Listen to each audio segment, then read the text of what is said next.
Reka anongere mbasuze kandi mbifurize kugira ibihe byiza ikaze makuru yo kuri uyu munsi turi mu gitondo cya kare kuri uyu wa kane tariki 26 Kamena muri uyu mwaka w'2025 mbere yo kugira gahunda winjiramo mbere yo kujya mu kazi niba witegura kujyayo nyemerera tubanze dusangire amakuru n'amakuru yo muri iki gitondo agiye kwitsa no kwibanda mu burasirazuba bwa Repubulika Iharanira Demokarasi ya Kongo. Muri aya makuru turababwira ko General Kabido yatawe muri yombi, uribaza ngo yafatishwe nande, yafatiwe hehe, ibi tugiye kubyinjiramo ku buryo burambuye. Muri teritwari ya Masisi ni muri Kivu y'Amajyaruguru muri Repubulika Iharanira Demokarasi ya Kongo hongeye kwicirwa n'abantu biciwe imweso. Ibi nabyo turaza kubyinjiramo ku buryo burambuye. Igoma mu burasirazuba bwa Repubulika Iharanira Demokarasi ya Kongo hongeye kumeneka amaraso, akaba hari abapfuye hari n'abakomeretse n'imirwano yabereye ahitwa Ikeshero. Turaza nabyo kubyinjiramo ku buryo burambuye. Muri aya makuru kandi turaza kugaruka ku mubare w'abarashwe na wa musirikare wa FARDC. Ubu imibare yamaze kuzamuka, ubu abamaze gupfa baragera kuri 7 nyuma yuko ku munsi w'ejo twabwiraga yuko hari abarashwe ariko bakaba abakirimo kwitabwaho.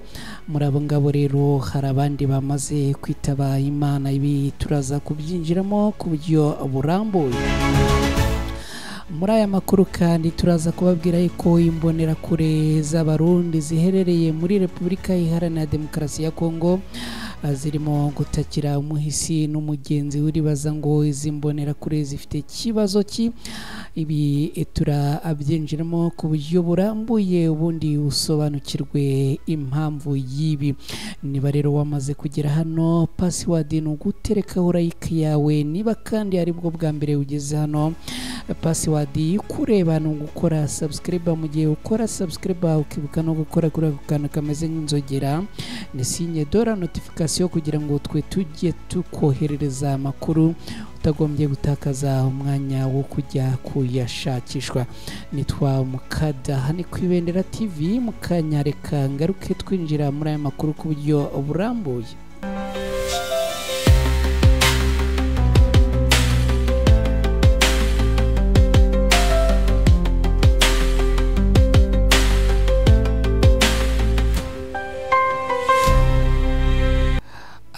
Reka anongere mbahe ikaze mwese aho muherereye, yaba ari kure n'abari hafi. Reka rero aya makuru tuyahere muri Kivu y'Amajyaruguru. General Kabido yamaze gutabwa muri yombi. Kasereka Kabido wiswe n'abandi umugaba mukuru w'ingabo z'umutwe witwa Front Patriotique pour la Paix Armée du Peuple ukorera muri teritwari ya Rubero, yafashwe n'inzego z'umutekano za leta ya Kongo nk'uko byamaze kwemezwa n'inkuru zitandukanye. Aho rero bivuga yuko ngo byabaye impamo ko uyu mugabo yatawe muri yombi.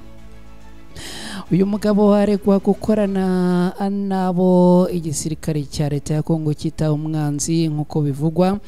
Akaba mu itangazo ryashyizwe ahagaragara n'umutwe Front Patriotique pour la Paix bagaragaje impungenge n'agahinda ku ifatwa rya General Kasereka Kasiyano Kabido hamwe na Kambarese kuri Rawusi uyoboye uwo mutwe. Ubwo ngo bari hamwe kandi bakaba ngo bari ahitwa Butembo kuwa 11 Kamena muri uyu mwaka. Bakaba rero ngo barajyanwe mu cyumba cy'ubukerarugendo aho bari mu ubutumwa. Itangazo ryasohotse rero rivuga yuko ngo hamaze iminsi 14 hari impungenge nyuma y'ifatwa y'umujenerali ridafite ibisobanuro, dore ko ngo kugezana n'ubu ntacyo leta ya Kongo yari yabitangazaho. Ngibyo rero ibyo twagaruka kuri uyu mujenerali hamaze gusohoka itangazo rimutabariza nyuma yuko afashwe nabo ku ruhande rwa leta ya Kongo. Muri teritwari ya Masisi niho twerekeje, tubabwire ko hari umuntu wiciwe imweso. Uyu akaba yishwe n'abagizi ba nabi bitwaje intwaro bikekwa ko yabari Wazalendo. Amwijoro ryakeye nibwo amakuru yamaze gusesekara avuga ko habaye ubwicanyi bwibasiye umuyobozi w'umudugudu uzwi nka Nyumba 10 mu gace ka Nyenyeri kari mu murwa wa Mweso mu kagari ka Bashari Mokoto ni muri teritwari ya Masisi muri Kivu y'Amajyaruguru. Amakuru aturuka mu baturage batuye aha rero batifuje ko amazina yabo hatangazwa, avuga yuko ngo abagizi ba nabi baje akinjira mu rugo rw'uyu muyobozi bagahita bamufata akatangira kumuhondagura ndetse bikaza kurangira abamwishe. Magingo ya rero abaturage ngo impungenge ni nyinshi kubera yuko ngo bafite ubwoba bw'uko n'ubundi muri ibi bice hashobora kuza kuba imirwano ikomeye. Ni nyuma y'uko abarwanyi b'intare za Sarambwe bavuze ko bagomba gutabara. Twihuse mu mujyi wa Goma niho tugeze. Umuntu umwe yishwe undi arakomereka bikabije ni mu mirwano yabereye ahitwa Ikeshero. Umujyi wa Goma uri mu maboko y'abarwanyi b'intare za Sarambwe wongeye kugabwamo igitero ni ku munsi w'ejo tariki 25 Kamena muri uyu mwaka. Ni igitero rero cyagabwe ahagana 2:47 z'amanywa, kigabwa mu gace ka Keshero hazwi nko akwa Kingamba, aho hakaba harabereye imvururu no kurasana, aho umuntu umwe yitabye Imana undi agakomereka bikomeye. Nkuko bitangazwa n'abaturage bo muri aka gace ka Keshero ngo n'ubundi uwakomerekejwe yamenyekanye ku izina rya Rumotimote warashwe n'abantu bitwaje intwaro bataramenyekana. Aba baturage bakomeza bavuga ko ngo yakomeretse bikomeye maze ahita ajyanwa kwa muganga kugira ngo ahabwe ubufasha bw'ibanze.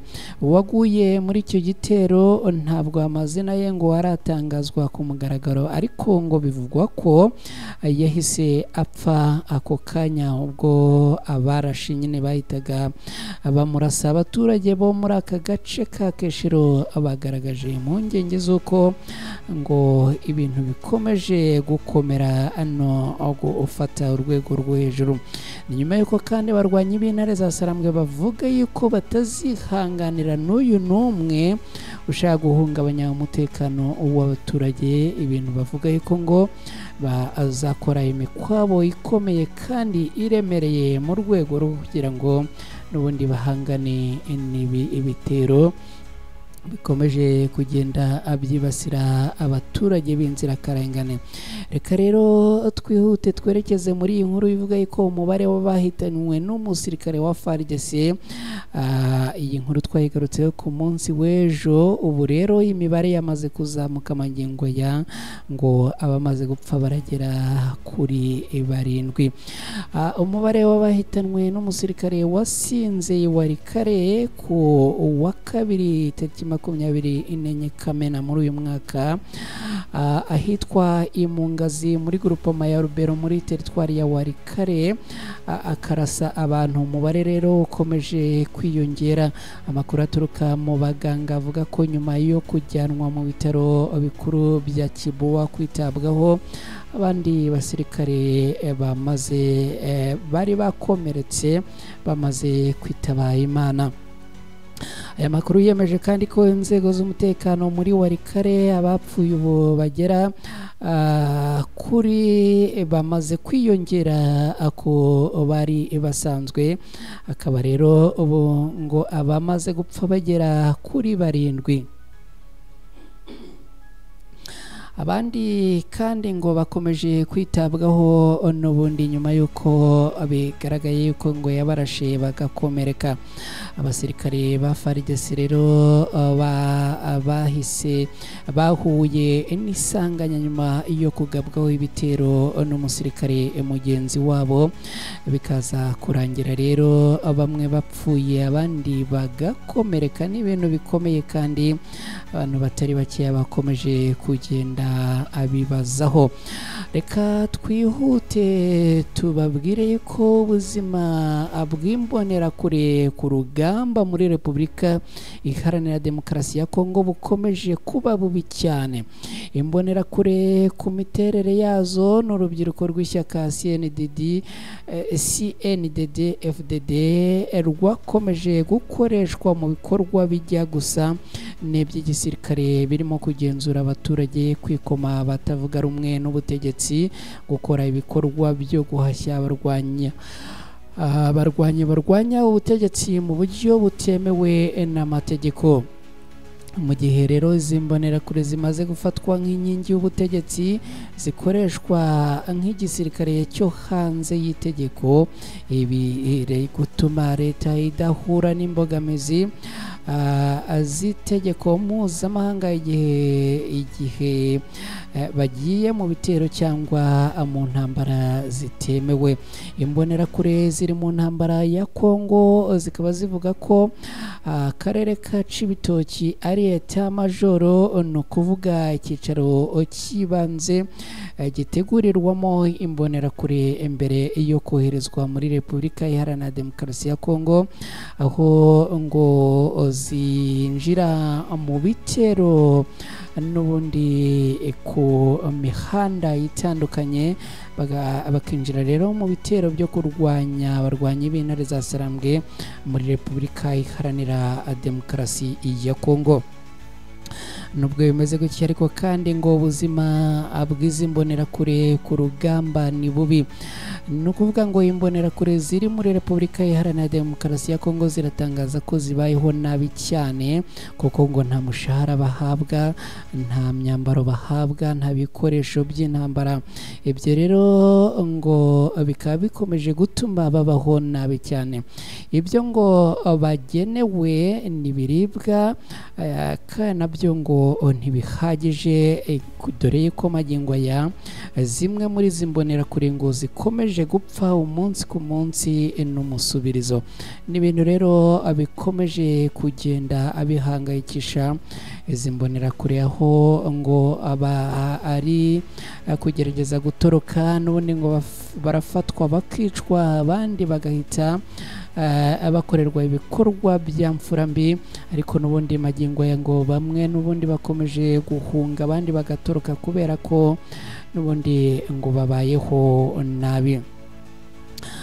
Ngibyo rero ibyo twagarukaho makuru yo muri iki gitondo n'amakuru yo kwibendera TV. Akenshi tuba twibanda kuri updates ziba ziramutse zivugwa hirya no hino. Mwese rero ndabashimiye cyane ababanye natwe, cyane kandi mwe mwakoze subscribe hano kwibendera TV. Abagiye mu kazi rero muhahe muronke, abandi mugiye mu zindi gahunda namwe turabifuriza kugira gahunda nziza. Ariko nongera kubibutsa mwebwe muherereye mu bice bitandukanye mutari mwakora subscribe hano kwibendera TV, kwikora kugira ngo n'ubundi mukomeze kubana natwe, ndetse kandi ibi bidutera courage iyo tubona amukurikira amakuru tubagezaho. Ariko kandi mugakora na subscribe, biratunyura cyane, bigatuma dukomeza kugira imbaraga zo kubategurira amakuru ndetse tukayabagezaho. Ndabashimiye cyane rero, mukomeze kugira ibihe byiza, Imana ibarinde.